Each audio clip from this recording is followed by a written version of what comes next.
सरकार online money gaming app पर शिकंजा कसने की तैयारी कर रही है। सूत्रों से मिली एक्सक्लूसिव जानकारी के मुताबिक कैबिनेट ने promotion and regulation of online gaming bill 2025 को मंजूरी दे दी है। ज़्यादा डिटेल के साथ लक्ष्मण रॉय जुड़ गए हैं। बताएं लक्ष्मण जी, क्या है इस बिल में और ऑनलाइन मनी गेमिंग पर इससे कैसे लगाम लगेगी? देखिए, दरअसल ऑनलाइन गेमिंग के जरिए लाखों रुपए लुटाने वाले लोग या फिर गंवा देने वाले लोगों को के लिए समय समय पे चेतावनी जारी की जाती थी, लेकिन चूंकि इतना तेजी से चलन बढ़ता जा रहा था कि एक बहुत बड़ा कह सकते हैं खतरा पैदा हो गया था। लिहाजा अब कैबिनेट ने the promotion and regulation of online gaming bill 2025 को मंजूरी दी है। ये जो बिल है इसको संसद में पेश किया जाएगा, बहुत हद तक संभावना कल ही पेश किया जाए, और इस बिल के जरिए सरकार ऑनलाइन मनी गेमिंग को रोकना चाहती है। ध्यान दीजिएगा, ऑनलाइन गेमिंग को नहीं रोकना चाहती है, ऑनलाइन मनी गेमिंग को रोकना चाहती है। इस बिल में जो प्रावधान किए गए हैं, सूत्रों से जानकारी मिली है उसके मुताबिक हर तरह की ऑनलाइन मनी गेमिंग पर रोक लगाया जाएगा और किसी भी तरह की ऑनलाइन मनी गेमिंग एक अपराध माना जाएगा। न सिर्फ खेलना अपराध माना जाएगा बल्कि उस ऑनलाइन मनी गेमिंग के प्लेटफॉर्म को मुहैया कराना अपराध होगा। उस ऑनलाइन मनी गेमिंग के जो संचालक होंगे वो अपराधी माने जाएंगे। इतना ही नहीं, इस ऑनलाइन मनी गेमिंग का विज्ञापन करने वाला, विज्ञापन को बढ़ावा देने वाला या फिर किसी ऐसे क्रियाकलाप में शामिल लोग जिससे किसी भी तरीके से ऑनलाइन मनी गेमिंग को बढ़ावा मिलता है, वो भी अपराधी माने जाएंगे। उनका सख्त सजा का प्रावधान किया गया है। और साथ ही साथ चूंकि ऑनलाइन मनी गेमिंग के लिए पैसा चाहिए, तो पैसा आप किसी बैंक से ले रहे हैं, किसी फाइनेंशियल ट्रांजैक्शन कर रहे हैं, उन सारे बैंक से ऑनलाइन मनी गेमिंग के लिए फाइनेंशियल ट्रांजैक्शन पर रोक लगाने का प्रावधान यहां पर किया गया है और उसमें सख्त सजा का प्रावधान है। इसमें जो प्रावधान किया गया है उस प्रावधान के में साफ तौर से कहा गया है कि इस ऑनलाइन मनी गेमिंग का ऑफर करने वालों को 1 करोड़ रुपए का जुर्माना या 3 साल की कैद या फिर दोनों हो सकती है। इसी तरह से विज्ञापन करने वालों के लिए 2 साल की जेल या 50 लाख रुपए जुर्माना या दोनों हो सकता है, और फंड ट्रांजैक्शन में शामिल लोगों के लिए 1 करोड़ रुपए जुर्माना या 3 साल की जेल दोनों का प्रावधान रखा गया है। लेकिन एक खास बात यह है कि इस बिल में ई स्पोर्ट्स और ऑनलाइन सोशल गेम को बढ़ावा देने का प्रावधान रखा गया है ताकि नई तकनीक का इस्तेमाल समाज के विकास के लिए किया जा सके। हालांकि अभी लागू नहीं हुआ है बिल, ये अभी संसद से पारित होगा तभी लागू होगा। बहुत बहुत शुक्रिया लक्ष्मण जी। और कैबिनेट की बैठक में आज 2 बड़े प्रोजेक्ट्स को भी मंजूरी मिली है। कैबिनेट ने राजस्थान में एक एयरपोर्ट और उड़ीसा में रिंग रोड प्रोजेक्ट को मंजूरी दी है। उड़ीसा में 6 लेन रिंग रोड पर 8,307 करोड़ रुपए खर्च किए जाएंगे। ये 110 किलोमीटर लंबा होगा। ये देश के सबसे बड़े रोड प्रोजेक्ट्स में से एक है। इसके अलावा कैबिनेट ने राजस्थान के कोटा बूंदी ग्रीनफील्ड एयरपोर्ट को मंजूरी दी है। इस एयरपोर्ट पर 1507 करोड़ रुपए खर्च किए जाएंगे। पहला फैसला है, राजस्थान में कोटा बूंदी नया एयरपोर्ट बनेगा 1,507 करोड़ रुपए से। ये आप देख रहे हो पिछले कई वर्षों में जो एयरपोर्ट की डिमांड बढ़ती जाती थी वो इन पिछले 11 वर्षों में पूरी हुई है। उसमें उस कड़ी में एक ये नया एयरपोर्ट जुड़ रहा है। दूसरा, कटक और भुवनेश्वर का एक 6 lane access controlled ring road बनेगी 8,307 करोड़ रुपए की। बहुत ही मॉडर्न हाईवे एक्सप्रेस वे की तरह का ये बनेगा, एक्सेस कंट्रोल्ड होगा फुली। टोटल 9,814 करोड़ रुपए के ये प्रोजेक्ट्स आज सैंक्शन हुए हैं। चीन के विदेश मंत्री वांग यी ने आज प्रधानमंत्री नरेंद्र मोदी से मुलाकात की। इससे पहले वो एनएसए अजित डोभाल और विदेश मंत्री एस जयशंकर से भी मिले। चीन से रेयर अर्थ मिनरल्स फर्टिलाइजर्स की फिर से सुचारू सप्लाई शुरू हो सकती है। भारत दौरे पर आए चीन के विदेश मंत्री वांग यी ने कहा है कि दोनों देशों को एक दूसरे के प्रतिद्वंदी नहीं बल्कि साझेदार के तौर पर आगे बढ़ना है। और बाकी जानकारी दे रहे हैं लक्ष्मण रॉय हमारे साथ जुड़े हैं। बताएं लक्ष्मण जी, आज इस मुलाकात की अहमियत और इससे आगे क्या उम्मीद की जा सकती है? देखिए, सबसे पहली बात कोई कि सबसे बड़ी बात यह है कि चीन के विदेश मंत्री की मुलाकात हुई है प्रधानमंत्री मोदी के साथ, और इससे पहले विदेश मंत्री राष्ट्रीय सुरक्षा सलाहकार के साथ बैठक हो गई थी। और दोनों देशों के बीच में पिछले दिनों जो एक कड़वाहट आई थी, उस कड़वाहट को दूर करने के लिए कई सारे विकल्पों पर, कई सारे प्रस्तावों पर चर्चा हुई इस विदेश मंत्री के दौरे पर।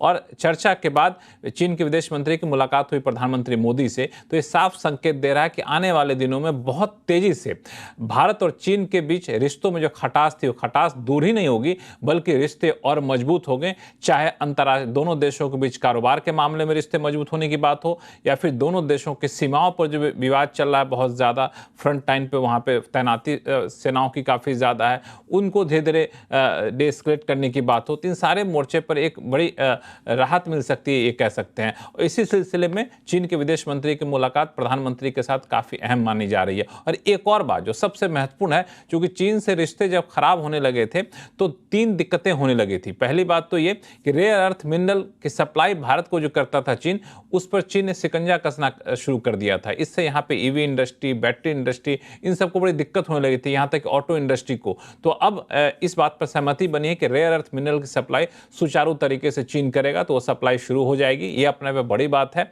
दूसरा जो महत्वपूर्ण बात है इस दौरे का, वो ये है कि फर्टिलाइजर की सप्लाई, बोरिंग मशीन की सप्लाई, वो सारी चीजें अब सप्लाई वापस चीन से दुरुस्त हो जाएंगे, यानी कारोबारी रिश्ते सुधरेंगे। और इन सारे मुलाकात के बीच में अब अगला पड़ाव जो होगा, अगले महीने एससीओ समिट में जब होने वाला है चीन में, वहां पे प्रधानमंत्री मोदी जाएंगे।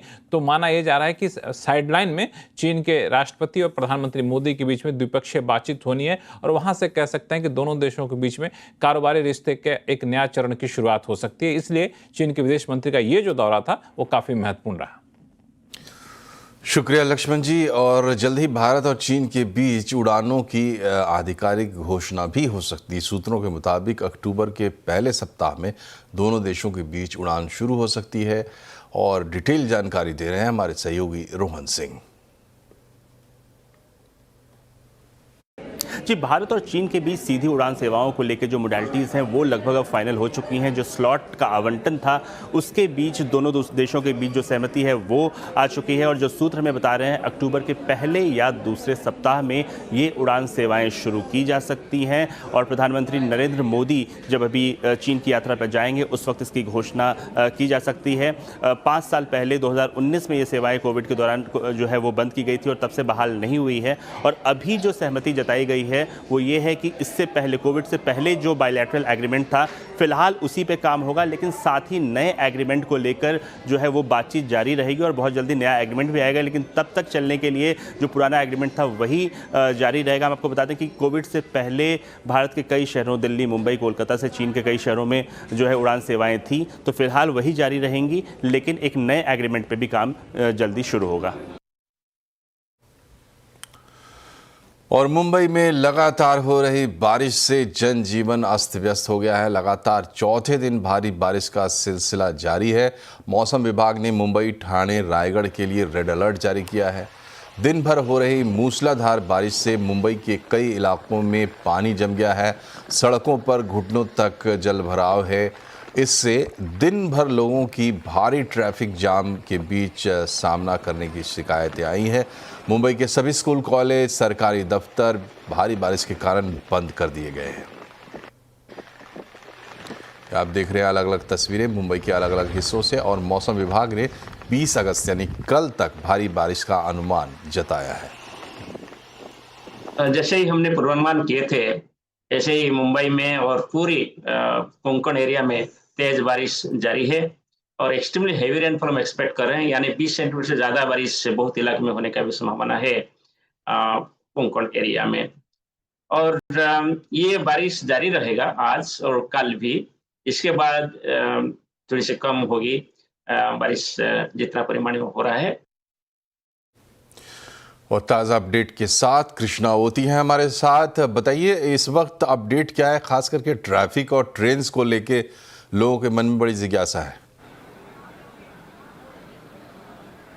ज़रूर मनोज, देखा जाए तो गए 4 दिनों से जो है मुंबई में ज़ोरदार बारिश गिरी है और उसका ही परिणाम जो है देखा जाए तो रेलवे और सड़कों पर जो है भारी पैमाने पर जो है तो पानी आपको देखा जा रहा है। और अभी मैं उपस्थित हूँ दादर के सेंट्रल रेलवे में। आप देख सकते हो रेलवे जो है अगदी सुबह से जो देखा जाए तो 11 बजे से फास्ट लोकल जो है करजत वो सुबह से यही ट्रैक पर जो है मौजूद है और सेंट्रल रेलवे की जो पूरी रेलवे व्यवस्था जो है ठप हो चुकी है। मुंबई की लाइफलाइन मानने जाने वाली रेलवे जो है पूरी तरीके से मध्य रेलवे जो है सेंट्रल रेलवे हो ठप हो चुकी है। कई प्रवासी जो है सुबह से लेकर अब तक 7 घंटे हो चुके हैं रेलवे स्थानकों में हो या तो रेलवे में मौजूद है और अनेक जो प्रवासी है उनसे ही थे संवाद साधना। क्या कहोगे, कब से तुम प्रतीक्षा में हो? मैं तो अभी आ रहा हूँ सर, ड्यूटी करके अभी आया। कहाँ जाना है तुम्हें? जाना दीवा। बट देखा जाए तो मध्य रेलवे जो है वो ठप हो चुकी है, तो आप कैसे जाओगे? ठप हो चुकी तो जैसे सब रुके हैं हम भी रुके रहेंगे, क्या करेंगे, अब कोई दूसरा चारा है नहीं। कहाँ कब से रुके हो, प्रतीक्षा में हो आप? 2 घंटे हो गए रुकते हुए। जाने के कल्याण अभी देखते हैं कब तक चालू होता है, तब तक जाएंगे रुक के। जो ऑप्शन ढूंढना चाहो? अभी जुने क्या, अभी देख रहे हैं, राह देख रहे हैं कब तक चालू होएगा। कहाँ से कहाँ जाना है आपको? हम लोग जाना बदलापुर। बदलापुर जाना है। कब से प्रतीक्षा में हो तुम रेलवे के? हम लोग इधर 11 बजे से खड़े। 11 बजे से हम लोग खड़े हैं। 11 बजे से खड़े, अभी तक यही गाड़ी चालू है, यही गाड़ी है। कब से खड़े हो आप प्रतीक्षा में? कब से? 11 बजे से हम लोग सर टिटवाला जाने का है। कहाँ से कहाँ जाना है आप? टिटवाला जाने का है। टिटवाला जाना। हाँ, कब तक आप खड़े रहोगे यहाँ? अभी देखो कब चालू करते आओ। थोड़ा भी ये लोग अनाउंसमेंट नहीं कर रहे हैं कि आगे से ट्रेन चालू है करके। कम से कम हम लोग आगे जाके दूसरा ट्रेन तो पकड़े, बाय बस से जा सकते हैं, आगे जाके दूसरा ट्रेन पकड़े।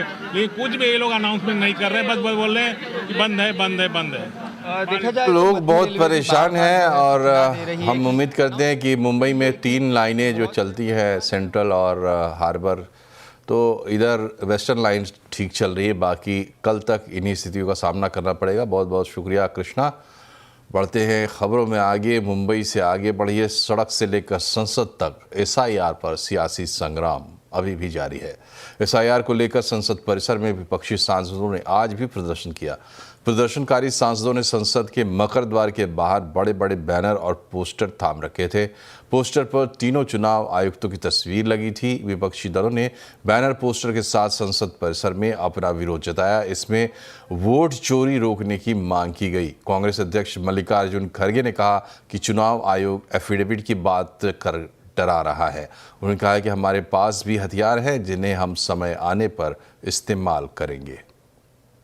आज जो इलेक्शन कमिश्नर बोल रहे हैं, धमकी दे रहे हैं हमको कि अगर आप एफिडेविट नहीं दिए 7 दिन में हम वो करेंगे, ये करेंगे। उनके पास एक हथियार है तो हमारे पास भी हथियार हैं, हम भी वो सुरक्षित रखे वक्त पे खर्च करेंगे। इधर SIR के खिलाफ राहुल गांधी की वोटर अधिकार यात्रा का आज तीसरा दिन है। तीसरे दिन राहुल गांधी बिहार के नवादा पहुंचे। नवादा में राहुल गांधी ने चुनाव आयोग पर एक बार फिर से वोट चोरी का आरोप लगाया है।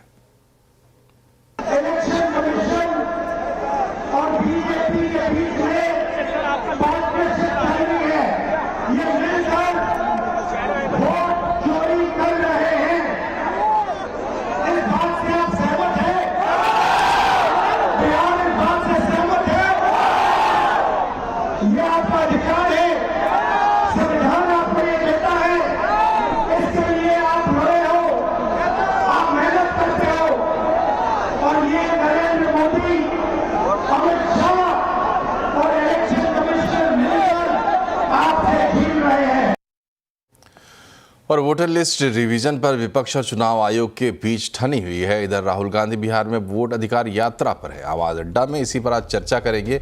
वोटर लिस्ट पर तकरार किसकी सुनेगा बिहार? जरूर जुड़िए 7:57 पर। उपराष्ट्रपति चुनाव पर पक्ष और विपक्ष ने अपना दांव खेल दिया है। NDA के बाद अब इंडिया ब्लॉक ने भी उपराष्ट्रपति पद के लिए जो उम्मीदवार का नाम ऐलान किया है वो भी दक्षिण भारत से है। विपक्ष ने तेलंगाना के रहने वाले वी सुदर्शन रेड्डी को उम्मीदवार बनाया है, जबकि एनडीए ने तमिलनाडु के रहने वाले सीपी राधाकृष्णन को उम्मीदवार बनाया है।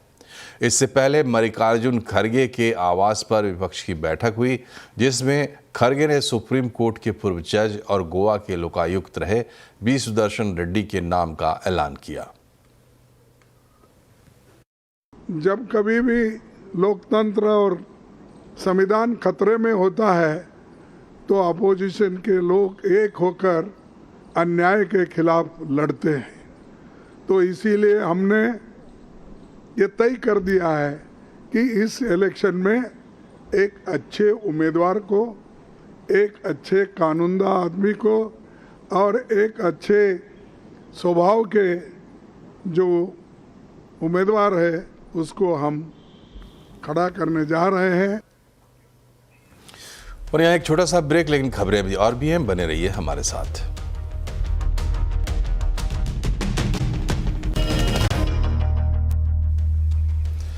ब्रेक के बाद एक बार फिर से आपका स्वागत है। मुंबई में एक मोनो रेल अपनी पटरी पर ही फंस गई है, और मोनो रेल जैसा कि आपको पता है ज़मीन से ऊंचाई पर चलती है, तो यात्री भी इसमें फंसे हुए हैं। टेक्निकल ग्लिच आ गई है, टेक्निकल खामी के चलते ये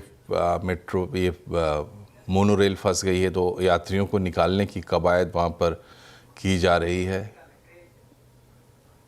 क्रेन लाया गया है वहाँ, क्योंकि वो काफ़ी ऊंचाई पर होती है और उसको ऐसे कोई और दूसरा उपाय मुश्किल है। या तो वहाँ पे आप बहुत ऊंची सीढ़ी लगाएंगे जो कि बहुत सुरक्षित नहीं होती है, तो इसलिए क्रेन लगाकर इनको उतारने की कोशिश की जा रही है। ये भक्ति पार्क से चलती है मेट्रो, जो कि सेंट्रल मुंबई तक आती है मोनो रेल, और ज़्यादा यात्री आमतौर पर होते नहीं इसमें, लेकिन आज चूँकि बारिश है तो लोग तो होंगे ही। तो ये ट्रेन फंस गई है, अब यात्रियों को निकाला जा रहा है। और ये आप सीधी तस्वीरें देख रहे हैं।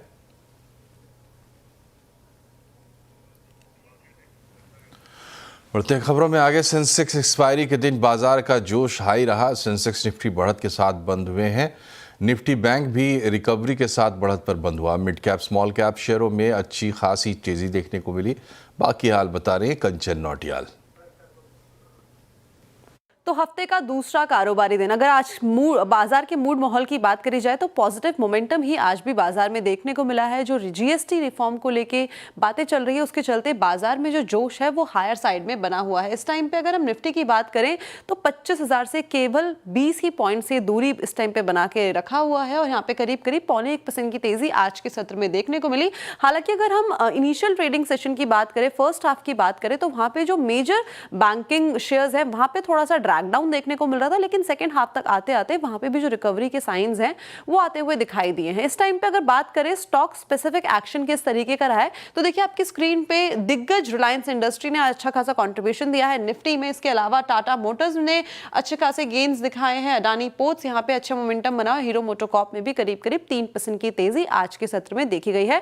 ऑटो पैक डेफिनेटली आज फोकस में बना हुआ था। लूजिंग स्ट्रीक की बात कर लेते हैं। डॉक्टर रेड्डी में यहाँ पे 0.25% का down side, Bajaj Finserv 1%, Hindalco 1% और सिप्ला की बात करी जाए तो यहाँ पे भी 1% का डाउन साइड आज के सत्र में देखा गया है। मिड कैप का जो इंडेक्स का परफॉर्मेंस था काफी ज्यादा शानदार देखने को मिला है। देखते हैं कौन परफॉर्मर रहे हैं। 197 कम्युनिकेशन यानी कि पेटीएम में अच्छे खासे गेन्स, एक्साइड इंडस्ट्रीज में भी यहाँ पे अच्छी खासी तेजी देखने को मिली है। इनफैक्ट बंधन बैंक की बात करें तो यहाँ पे भी अच्छा खासा इजाफा, और एस्ट्रल में भी करीब 4% की तेजी आज के सत्र में देखी गई है। लूजिंग स्ट्रीक में बात कर लेते हैं। भारत डायनामिक्स देखिए यहाँ पे करीबन 3.5% की कमजोरी देखने को मिली है। कल्याण ज्वेलर्स में 0.3%, सोलार इंडस्ट्री करीब 2% और एमएनएम फाइनेंशियल भी करीब 1.5% की कमजोरी के साथ आज के सत्र में बंद हुए। लेकिन मेजर इंडाइसेस की बात करी जाए, ब्रॉडर मार्केट की बात करी जाए तो मार्केट में एक सस्टेनेबिलिटी आज के सत्र में देखी गई है। और आज दूसरे दिन भी बाजार में ऑटो कंपनियां फोकस में रही। क्यों दौड़ रहे ऑटो शेयर, बता रहे हैं सुदर्शन कुमार। सब ऊपरी स्तर पे ट्रेड करते दिख रहे हैं। उसका कारण कल था जीएसटी रैशनलाइजेशन, तो आज है जो न्यूज़ रिपोर्ट्स आया है regarding rare earth magnet issue. तो खबर यह है कि इंडिया के फॉरेन मिनिस्टर का मुलाकात हुआ था चाइना के फॉरेन मिनिस्टर में। उसमें इंडियन फॉरेन मिनिस्टर ने कुछ एक इश्यूज रेज किए थे। उसमें एक था रेयर अर्थ मैग्नेट सप्लाई का इशू, जिस पे कमेंट आया है चाइनीज़ फॉरेन मिनिस्टर का। उन्होंने एश्योरेंस दिया है कि चाइना इस मैटर पे देख रही है। तो मार्केट इसको इस तरीके से देख रहा है कि बहुत जल्द ही China rare earth magnet supply पे जो कर्ब लगाया था वो कर्ब हटा सकता है। वो पॉजिटिव होगा स्पेशली उन कंपनीज के लिए जिनका ईवी एक्सपोजर ज़्यादा है। तो मेन ऑटो कंपनीज की बात करें तो उसमें सबसे ज़्यादा जिसका ईवी एक्सपोजर वो है टाटा मोटर्स, क्योंकि उसका JLR है ऑलमोस्ट 70% जो वॉल्यूम्स टाटा मोटर्स का अगर जो ओवरऑल देखेंगे तो वो फॉर्म होता है JLR से। इसके कारण टाटा मोटर्स आज टॉप निफ्टी गेनर है ऑलमोस्ट 4% ऊपर। इसके साथ हाइब्रिड में जिनका एक्सपोजर, क्योंकि हाइब्रिड व्हीकल्स में भी आपको रेयर अर्थ मैग्नेट का यूज़ होता है, ज़्यादा होता है आइस के कंपैरिजन में। तो अगर जो इंडियन कंपनी की बात करें तो जिसमें मारुति है जिनका हाइब्रिड में सबसे ज़्यादा एक्सपोजर है, तो मारुति भी बेनिफिशियरी होगा।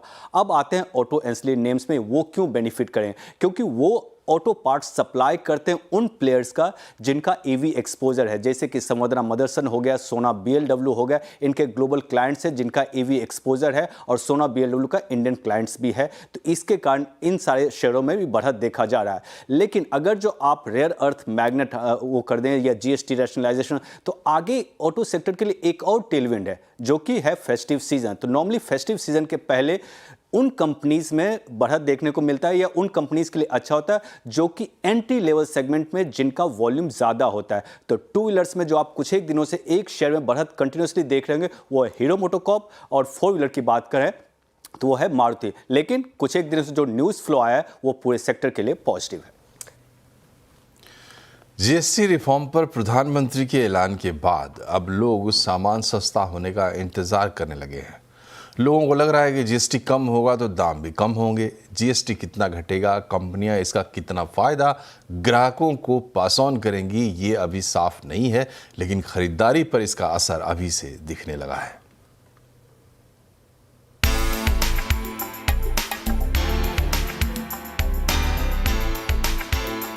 अहमदाबाद में इलेक्ट्रॉनिक आइटम्स के अलग अलग शोरूम में बात करने पर पता चला कि ग्राहकों का फुटफॉल तो बना हुआ है, लेकिन वो खरीदारी में तब्दील नहीं हो रहा है।